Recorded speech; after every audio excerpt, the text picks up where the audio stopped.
오늘 교회 창립주일 예배에 참석하신 여러분들께 주의 은혜가 함께 하시기를 축원합니다.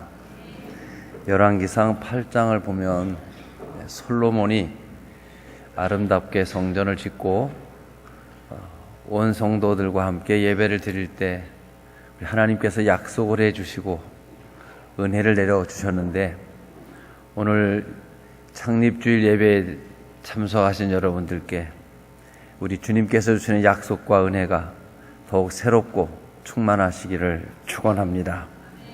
특별히 우리 교회는 아름다운 성전과 많은 차량들이 동시에 주차할 수 있는 시설이 있고, 무엇보다 중요한 것은 성도 여러분들이 계십니다. 좋은 교회는 좋은 성도님들이 계시다는 말입니다. 특별히 교회당을 출입할 때마다 우리 교회는 참 아름답다, 그리고 이런 교회에서 예배를 드리고 또 목회를 하는 것이 참으로 다행스럽고 행복하다, 그런 마음을 갖습니다. 교회에 대해서 여러 가지 설이나 논쟁을 할 수 있습니다. 물리적인 교회, 눈에 보이는 이 건물로서의 교회는, 즉 우리가 모여서 예배드리는 공간이나 이 장소로서 교회가 중요하지 않다, 이렇게 생각하는 사람들도 계십니다. 우리 몸, 하나님이 거하시는 우리 몸이 교회입니다. 또 성도들이 교회입니다. 예수를 구주로 고백하는 성도들의 모임을 교회라고 말할 수 있다면, 우리들이 모여서 예배를 드리는 이 공간과 장소도 역시 예수의 몸된 교회이며 예수님이 피로 사신 교회이기에 우리들이 사랑하고 섬기는 것입니다. 장로교회를 창시한 요한 칼빈은 교회를 어머니라 표현했고, 특별히 어머니의 자궁이다, 교회는, 이런 표현을 했습니다. 여러분, 교회에서 태어나지 않은 성도가 있습니까? 마치 어머니의 태에서 모든 자녀들이 생산되었듯이 한 사람이 전도를 받아 교회를 나와 신생아처럼 영적으로 거듭난 성도가 되는 것, 교회 아니고는 할 수 없습니다. 그래, 교회 밖에는 구원이 없습니다. 교회는 이렇게 중요한 것입니다. 요즘 계절이 좋은 때여서 결혼식들을 많이 해. 제 책상에는 청첩장이 여러 개 지금 와 있습니다. 아마 그 새살림을 차리는 신랑과 신부가 결혼을 준비하며 제일 부담스러운 것이 아마 이 신혼집을 장만하는 일일 거예요. 둘이 만나서 어디다 우리가 신혼을 차려야 될 것인가, 가서 집이 괜찮으면 돈이 모자라고, 돈에 맞추다 보니까 집이 또 시원찮고, 그래 둘이 하는 말이, 이렇게 집이 많고 계속 집을 짓는데 우리가 살 집이 없네, 그런 얘기 하죠. 집이 있다는 것은 기본적인 생존이 준비되었다는 말입니다. 먹을 곳이 있고 입을 곳이 있고 잠잘 곳이 있다면 그것이 곧 집입니다. 집이 없으면 지속적으로 생존은 불가능하죠. 이 새롭게 시작하는 신혼부부뿐 아니라 되게 많은 사람들이 내 집 장만하는 것이 꿈이고 소원이죠. 교회도 마찬가지입니다. 상가에서 개척하는 교회, 저희도 35년 전 구리여중 앞에서 2층 한 20여 평에서 첫 예배를 드렸는데, 사실 건물 하나 건너면 또 교회가 있을 만큼 교회가 많습니다. 아파트 입주하는 데에는 상가 건물이 상가밖에 없으니까 한 건물 안에 교회가 2개씩 있는 것도 볼 수 있는데, 여러분, 모든 상가 건물에 있는 교회 목사와 교인의 꿈이 무엇인 줄 아십니까?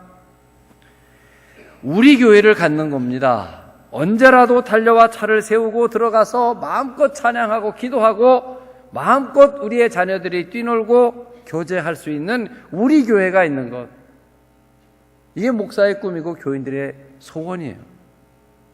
그것이 이루어지지 않으면 교회도 나중엔 이사를 다니다 없어져 버리기도 합니다.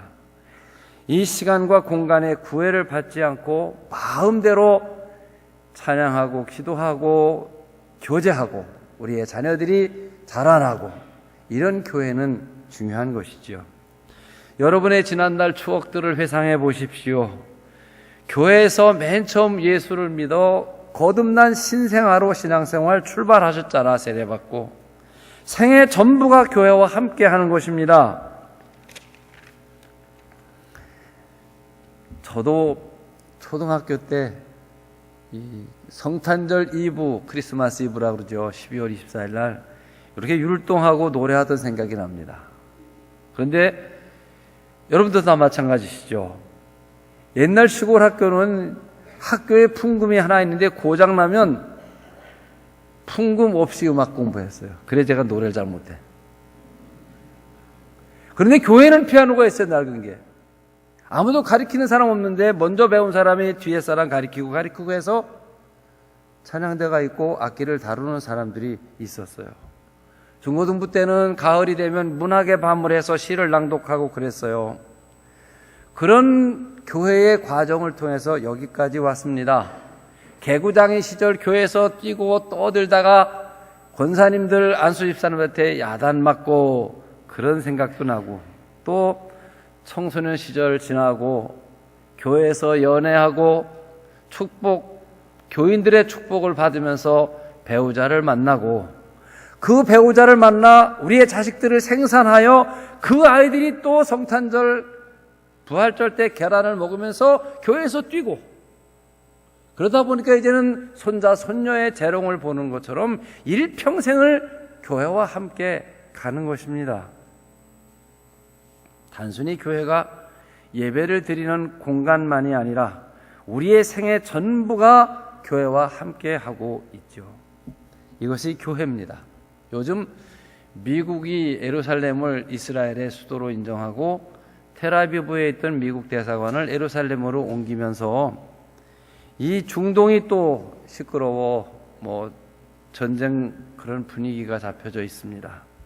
사실 예루살렘은 지금부터 3000년 전에 다윗이 헤브론에 있던 이스라엘의 수도를 예루살렘으로 옮깁니다. 아브라함이 그 아들 이삭을 번제로 드렸던 그 터에 솔로몬이 성전을 짓습니다. 이것이 솔로몬의 성전이라고 말하고 예루살렘 성전이죠. 그 성전에서 하나님께 예배합니다. 그 성전에서 율법을 배우고 온 가족이 대를 이어 성전을 섬겨요. 그 성전을 섬기는 것이 행복인 줄 몰랐어요. 그래, 우상을 숭배하고 하나님 말씀 듣지 않아 성전이 없어져 버려요. 기원전 586년도 바벨론에 의해서 성전이 불타고 없어져 버리니까 이스라엘이라 나라도 없어져 버렸어요. 성전이 나라인 줄 몰랐어요, 그들이. 그런데 성전이 나라였어요. 그래 바벨론에 여기저기로 끌려가 포로 생활을 합니다. 교회를 사모합니다. 성전이 가보고 싶습니다. 노래하죠. 포로 생활이 끝나고 그들이 돌아와 제일 먼저 하는 일이 성전을 짓습니다. 그런데 짓고 나서 보니까 과거에 솔로몬의 성전을 구경했던 사람 눈으로 그 초라한 포로에서 돌아온 자기의 힘으로 힘껏 짓긴 했지만 너무나 초라한 성전을 보며 눈물 흘리는 이야기 나옵니다. 이스라엘 사람들은 전 세계 어디에서든지 집을 지을 때는 자기들 생각으로 예루살렘 쪽을 향하여 창문을 열고, 그래 이스라엘 사람들의 집안 구조가 다 비슷비슷하다고 하죠. 그토록 사모하고 가보고 싶고 사랑하는 곳이 성전입니다. 성전이 이스라엘의 중심에 있을 뿐만 아니라 모든 국민들, 모든 백성들의 심령 속에 이 성전은 항상 있는 것이죠. 사랑하는 성도 여러분, 여러분의 심령의 중심에 미랄교회가 세워져 있기를 바랍니다. 여러분 섬기는 교회, 아름다운 교회를 주신 주님께 감사하시기를 바랍니다. 그리고 평생 자자손손 미랄교회를 섬기는 신앙의 가문을 이루시는 여러분들이 되시기를 축원합니다. 오늘 창립 35주년을 오늘 본문 24절을 생각하면서 지나려고 합니다. 나는 이제 너희를 위하여 받는 괴로움을 기뻐하고 그리스도의 남은 고난을 그의 몸된 교회를 위하여 내 육체에 채우노라. 지금 바울은 로마 감옥에 갇혀 있어요. 연세가 아주 고령입니다. 거기다 지병을 가지고 있고 곧 순교하게 될 것이라는 예견을 하면서 지금 골로새 교회를 위하여 자신이 갇혀 있는 것 때문에 기뻐하고 그리스도의 남은 고난을 그의 교회를 위하여 내 몸에 담고 있다. 채우노라. 이런 말을 합니다. 그러면 바울이 지금 말하고 있는 바울의 육체에 채우고 있는 이 남은 고난이란 무엇일까? 만약 그리스도께서 고난을 남겨놓으셨다면 예수님의 십자가에 죽으신 걸 갖고는 우리를 구원시키기 위해 무언가 모자라다는 말인가? 예수님의 십자가와 부활로 이룬 복음의 내용이 모자라서 바울이 감옥 생활을 하는 고난을 합하여야만 되는 건가? 이것이 아닙니다. 우리 주님이 받으신 고난은 우리 모두의 죄를 사하시기에 충분하고 완전합니다. 지난 세대의 모든 사람들이 예수의 복음을 믿고 구원받았고 우리가 남은 세대 또 오고 오는 세대의 모든 인류가 예수만 믿으면 구원받는데 부족함이 없습니다. 넉넉합니다. 완전합니다. 충분합니다. 그러면 바울이 지금 남은 고난이라고 말하는 것은 무엇입니까? 이것은 예수의 구원하심을 전해줘야 하는 전도자가 겪어야 될 고난을 말합니다. 주님께서 십자가에 달려 죽으시고 부활하신 것만으로 모든 사람의 모든 죄를 사하고 구원하시기에 충분하지만 그 복음을 듣지 못하고 알지 못하는 사람에게 누군가가 예수의 복음을 전해야 되니까 그 전하는 자가 겪어야 될 고난, 이것이 교회를 위하여 겪을 고난이요 내 육체에 채워야 된다고 바울은 말합니다. 여러분, 이것은 오늘 우리들에게도 마찬가지입니다. 예수께서 이루신 고난과 부활로 우리는 값없이 구원을 받았습니다. 예수님의 고난은 나의 모든 죄와 허물을 용서하시고 구원하시는데 흠이 없음을 믿습니다. 그러나 이 구원을 모르는 이웃에게 전해주기 위해선 누군가가 수고를 해야 합니다. 이 전하는 수고를 바울은 그리스도의 남은 고난, 자기 몸에 채워야 될 고난으로 말씀합니다. 예수님 당시나 바울이 일하던 때는 전도라는 것이 낭만적인 것이 아닙니다. 여러분, 사도행전을 보게 되면 아무 죄 없이 감옥 가고 아무 죄 없이 돌로 때려 죽이는, 어떤 사회적으로 법으로도 보호해 주지 않는 속에서 복음을 전하는 사람들은 이랬습니다. 그러니 매맞죠, 가난해지죠, 감옥에 갇히죠, 도망 다녀야 되죠. 예수를 구주로 고백하는 것 자체가 고난을 모험으로 동반해야만 합니다. 바울이 지금 로마 감옥에 갇혀서 순교를 앞두고 있는 이유도 이 복음을 유럽의 사람들, 전 세계의 사람들에게 전파하기 위한 그 전도자가 받는 고난을 받고 있는 것이죠. 그런데 여러분, 이 고난은 큰 의미가 있습니다. 이 고난이 없이는 십자가의 복음은 전달되지 않고, 십자가의 복음이 전달되지 않으면 아무도 예수를 믿고 구원받을 수가 없습니다. 예수님이 십자가에서 죽으신 것은 하나님께서 우리를 이처럼 사랑하신 사랑의 표적이라고 한다면, 그 십자가의 복음을 믿고 구원받은 우리들이 주님을 사랑하는 사랑의 표적이 무엇이냐 하면 바로 이 십자가의 복음을 전하면서 겪어야 될 고난이에요.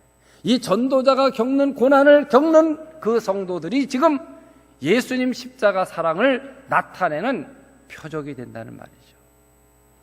사랑하는 성도 여러분, 다시 한번 우리 예수님께서 우리를 사랑하셔서 당하신 고난을 생각해 봅니다. 예수님은 가시관을 쓰셨고 홍포를 입으셨고 침뱉음을 당하셨고 손을 뒤로 하여 돌기둥에 붙잡아 놓고 로마 병정들은 채찍질을 했습니다. 그 가죽 채찍 끝에는 뼈 조각이나 납 조각을 달아서 한번 내리치고 당기면 살이 찢어지는 거예요. 등을 휘감은 채찍을 잡아당기면 이 허리가 끊어져 내장이 다 밖으로 쏟아져 나와 매를 맞다 죽기도 했다고 역사는 말하고 있습니다. 예수님은 채찍에 상처를 입으신 것이 아니라 몸이 뭉개진 상태로 십자가를 지게 된 것입니다. 구레네 시몬 앞에 넘어지기를 반복하자 구레네 시몬이 예수의 십자가를 대신 졌죠. 그때 예수님 나이가 30대 초반인데 십자가를 감당하지 못하신 것은 이미 십자가를 지시기 전에 그의 몸은 완전히 망가져 있었다. 이것을 말하는 것입니다. 당시에 사형수는 자기가 매달려 죽을 그 나무 토막을 자기가 지고 가야 돼요. 그리고 가능하면 많은 사람이 있는 곳으로 돌아가게 했어요. 왜? 부끄러움을 주기 위해. 사람들마다 손가락질을 하면 무슨 짓을 했길래 저렇게 죽어가나 하고 저주하게 하기 위해 그런 걸. 그때 마침 아프리카에서 온 구레네에서 온 시몬이 예수의 십자가를 대신 졌는데, 구레네 시몬이 예수의 십자가를 대신 진 것도 오늘 남은 고난과 의미를 같이 하는 것입니다. 그런데 그 십자가는 구레네 시몬이 억지로 졌던, 기쁨으로 졌던, 불평하면서 강요당하여 졌던 그 십자가를 진 사건이 나중엔 축복이 되었다는 겁니다.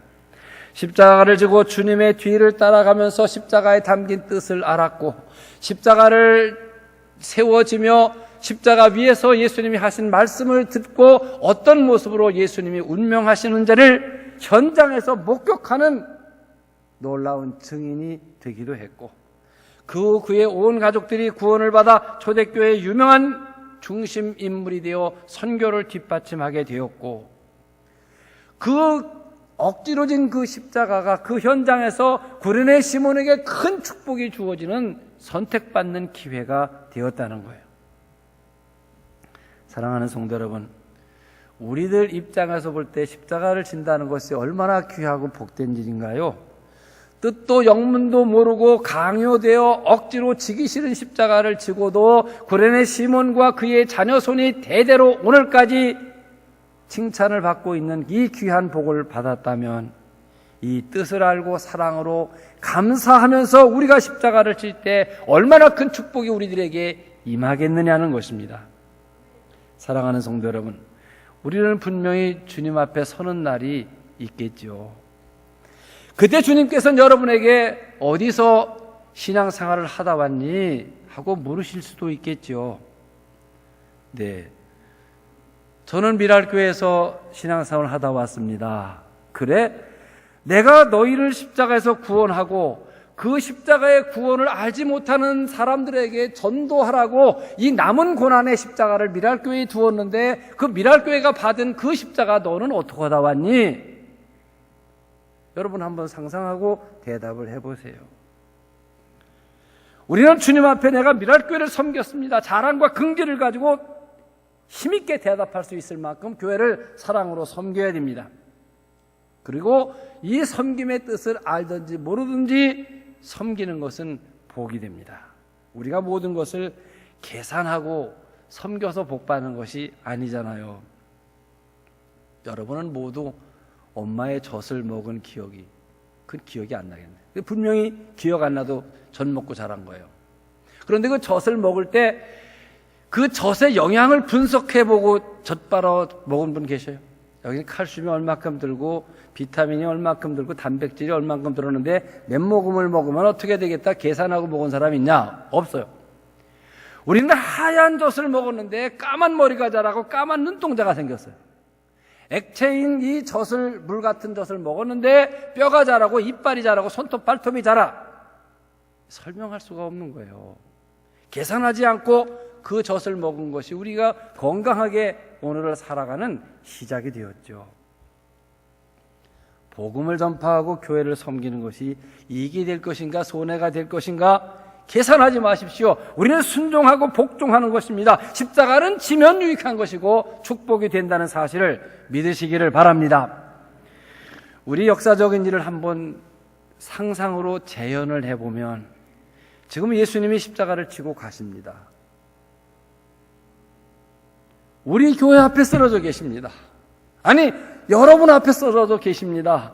그리고 예수님 얼굴을 보니까 얼굴이 피투성입니다. 온몸이 채찍질에 난도질을 당해서 볼 수가 없습니다. 머리가 엉클어져 있고 온몸이 다 깨져 있어요. 더는 예수님은 이 십자가를 지고 못 가실 것 같아요. 우리가 삥 둘러서 있어요. 어떡하시겠어요? 어떡하시겠어요? 여러분, 주님의 남은 고난, 교회를 위한 고난을 지는 것은 기회입니다. 구레네 시몬이 십자가를 질 수 있었던 것은 축복받을 수 있는 기회인 것과 같이 우리가 교회와 복음 전도를 위하여 고난받는 것은 이 고난의 축복에 참여할 기회를 성령께서, 주님께서 주시는 것입니다.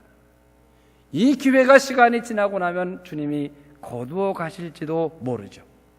방주의 문이 일정한 시간 동안은 열려 있지만 주님께서 시간이 지나면 방주의 문을 닫고, 방주는 구원의 방주이며 동시에 세상을 심판하는 심판의 방주가 되기도 하지 않았습니까? 교회를 건축할 수 있는 기회, 교회가 부흥할 수 있는 기회, 교회가 선교할 수 있는 기회, 교회가 하나님의 꿈을 이루어드릴 수 있는 기회가 있는데, 이 복음의 문이 열려 있을 지금 우리가 일하지 아니하면 이 문은 닫혀질 수도 있는 것입니다. 요한계시록은 장차 우리가 갈 천국에 대한 걸 반모섬에서 요한이 받은 계시를 기록한 것인데, 요한계시록 2장 쪽을 보게 되면 이 소아시아 일대에 더베루스드라 이고니온 하는 데가 다 이 지금의 터키 지역인데요, 그쪽에 세워진 7교회에 대한 이야기가 나와. 그 중에 2장 14절을 보면 에베소 교회에 대한 얘기가 나오는데, 에베소 교회를 주님께서, 부활하신 예수님, 천국에 계신 예수님께서 에베소 교회를 여러 가지로 칭찬하시다가 끝에 이런 말에, 그러나 너를 책망할 것이 있나니 내가 처음 사랑을 버렸노라. 내가 촛대를 옮기겠다. 이런 말을 하세요. 여러분, 이 사랑이란 말은 번역을 미션, 전도, 선교로 번역할 수도 있고 사명이라고 번역을 하기도 합니다. 그러니까 내가 처음 사랑을 버렸노라, 내가 처음 선교를 버렸노라, 내가 처음 사명을 버렸구나, 이렇게 번역을 해도 같은 말입니다. 에베소 교회가 서 있던 그곳 터키 지역을 가보면 100% 이슬람 국가입니다. 과거에 하나님께 예배드렸던 소피아 성당은 지금은 이슬람이 예배하는 모스크가 되어져 있어요. 그리고 이슬람이 국교입니다. 예수 믿는 사람을 만날 수가 없고 예배를 드리는 예배당, 교회를 만날 수가 없습니다. 완전히 회교 국가가 되었어요, 여러분. 그러면 에베소 교회는 무엇을 했다는 말이 됩니까, 여러분? 에베소 교회가 받아야 될 마땅한 고난을 감당하지 않았더니 결국은 교회 문이 닫혀져 버리고 말았어요. 그러면 에베소 교회를 섬기던 교인들이 천국 갔다고 생각해 보세요. 자네는 어디서 신앙생활 하다 왔나? 네, 저 에베소 교회 다녔는데요. 에베소 교회가 지금 세상에 없다. 에베소 교회가 지금 세상에 없고 에베소 교회에 있던 데가 거름더미가 되어 있다. 실제 가보면 연탄재 갖다 버리고 쓰레기 갖다 버리는 쓰레기 더미가 되어져 있어요. 성경의 달란트의 비유를 저는 종에게 5달란트, 2달란트, 1달란트를 맡기고 장사하라고 타국에 간 그 주인이 맡긴 달란트가 교회라고 생각해 보세요. 5달란트 맡은 교회, 2달란트 맡은 교회, 1달란트 맡은 교회. 5달란트 맡은 종은 장사를 하여 또 5달란트를 남기고 2달란트 맡은 종은 장사를 잘해서 또 배로 2달란트를 넘겼더니 1달란트 맡은 자가 땅에 묻었다 가져왔더니 주님은 사랑과 자비와 은혜가 풍성하신 주님께서 1달란트 받은 자 걸 뺏어서 10달란트 만든 자에게 주고 이놈을 끌어다 내쳐라, 아니면 죽이라, 이렇게까지 말씀을 하셨습니다. 사랑하는 성도 여러분, 교회는 주님의 구원을 전한 남은 고난을 맡은 청지기입니다. 이제 여러분에겐 주님의 어떤 고난을 드리고 여러분은 육체의 이 고난을 담고 있나를 생각해 보십시오. 베드로나 바울은 주님의 남은 고난을 전도로 믿고 자기의 남은 생애를 전도하며 겪는 고난을 자기 육체에 채우는 삶을 살았습니다. 복음을 전하는 일은 노동입니다. 결코 영광스럽고 재밌는 일이 아닙니다. 힘든 일입니다. 때로는 이때로 가면 부끄러운 일이기도 합니다. 그러나 여러분, 우리들이 복음과 예수를 부끄럽게 생각하면 최후의 심판날 주님도 우리를 부끄럽게 말씀하실 것이고, 우리가 주님을 기뻐하고 영광스럽게 복음을 전하면 주님도 최후의 심판의 자리에서 아무개 착하고 충성된 종아 하면서 우리를 기뻐하며 우리를 자랑하시지 않겠습니까? 1973년 12월 승리생활이라고 하는 조그만 잡지에 난 실화입니다. 6.25 사변, 우리가 전쟁이 나고 유엔군이 오고 국군이 압록강까지 진격을 해 올라가다 중공군이 개입하면서 후퇴를 해요. 그때 후퇴 명령을 1월 4일이라 그래서 일사후퇴 이렇게 말합니다. 그 군인들이 후퇴하는 행렬 속에 만삭된 여인이 같이 걷다가 그 젊은 군인들 행군을 따라갈 수 없죠.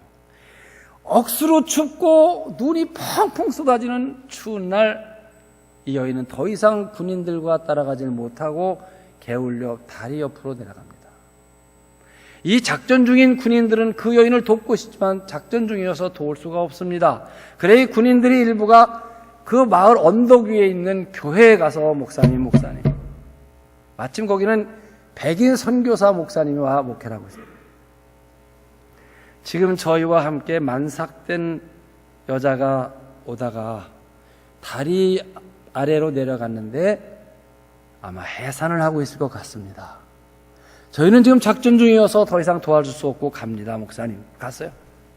이 목사님이 얼른 해산하는 사람을 도와줄 집기를 챙겨서 가보니까 어떤 여자가 발가벗고 뻘거벗은 몸으로 자기 옷을 다 벗어서 갓 태어난 어린 핏덩어리를 감싸놓고 엄마는 이미 죽었어요.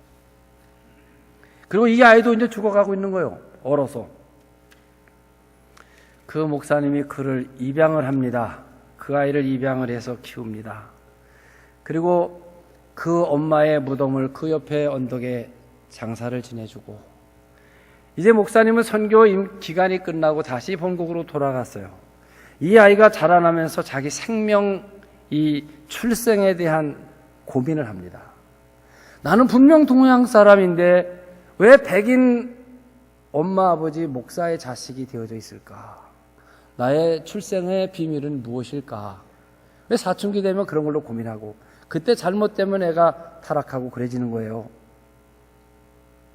그래, 이 목사님이 그 설명을 다 해줬어요. 너를 만나게 된 상황. 그리고 1월달 비행기를 타고 너 엄마 묘지에 한번 가보자. 그리고 그 아들과 함께 무덤에 왔어요. 일사후퇴 때와 같이 그 추운 겨울날 눈이 오는 날 그 무덤 앞에 섰는데 이 아들이 옷을 다 벗어버리는 거예요. 그리고 알몸이 되어 무덤을 안고, 엄마 그날도 이렇게 눈이 많이 왔나? 그날도 이렇게 추웠어? 엄마는 여자로서 옷을 다 벗어버리고 얼마나 창피하고 부끄러웠어. 엄마가 살았다면 내가 거기 버려졌어야 될 것이고, 엄마가 빨가벗고 얼어 죽었기에 내가 살았는데. 이건 실화예요. 사랑하는 성도 여러분, 여러분을 위해 죽으신 예수님께서는 무덤을 남겨놓으신 것이 아니라 교회를 남겨놓으신 거예요. 주님께서 남기신 유일한 기관이 교회입니다. 주님은 어린아이의 머리에 손을 얹고 축복하셨지만 유치원을 남기지 않으셨고, 많은 사람들을 가르치셨지만 교육기관을 세우지 않으셨고, 수많은 사람들의 병을 고쳐주셨지만 병원을 세우지 않으셨고, 많은 사람들을 가르쳤지만 학교를 세우지 아니하시고, 유일하게 주님께서 피로 값주고 죽으시면서 세우신 것이 미랄 교회입니다. 최후에 빨가벗겨져서 그 많은 사람들 보는 앞에 부끄러움을 겪으면서 피로 값주고 남기신 것이 우리 교회입니다. 주님의 죽으심과 사랑을 깨달은 우리들 모두는 주님, 이만큼 아프셨나요? 이만큼 고단하셨나요? 여러분, 이 중동의 직사광선이란 무서운 거예요. 그 채찍에 맞은 알몸에 햇빛이 내릴 때 얼마나 살이 땡기고 아팠겠나 생각해봐요. 얼마나 부끄럽고 창피했겠어요. 그렇게 하시면서 세운 게 교회고, 우리는 이 교회를 위하여 주님의 그 사랑을 전하는 남은 고난을 우리의 남은 생의 시간과 우리 몸에 채우노라. 바울은 오늘 이야기합니다. 교회 창립 35주년을 맞고 또 지나면서 창립의 정신, 오늘 바울이 감옥에서 순교를 앞두고 그의 몸된 교회를 위하여 남은 고난을 내 육체, 내 몸에 채운다. 그리고 그것이 기쁘다. 이렇게 표현한 거예요. 24절의 말씀 보세요. 여러분들도 남은 시간 생각하고 여러분 남은 생에 여러분의 몸으로 교회에 주어진 남은 고난을 감당하기를 다짐하시는 여러분들이 되시기를 축원합니다. 기도하겠습니다. 사랑하시는 주님, 오늘 바울이 남은 고난을 그의 몸된 교회를 위하여 육체에 채우노라, 이런 귀한 말씀을 주십니다. 한 해 한 해 창립 연수를 더해가고 창립주의를 지나는 것만 아니라 창립 정신이 무엇이고 미랄의 정신이 무엇이며 주님께서 어떻게 교회를 사랑하셨고 어떻게 교회를 그 모진 고난과 부끄러움을 참으셔서 교회를 세우셨고 남은 고난을 우리에게 맡기시는데 우리는 어떻게 감당하고 있는가를 생각하며 그리스도의 남은 고난을 그의 몸된 교회를 위하여 육체에 채우노라, 이런 다짐이 우리 모두에게 있게 하여 주시옵소서. 귀하신 예수님 이름으로 기도하옵나이다. 아멘.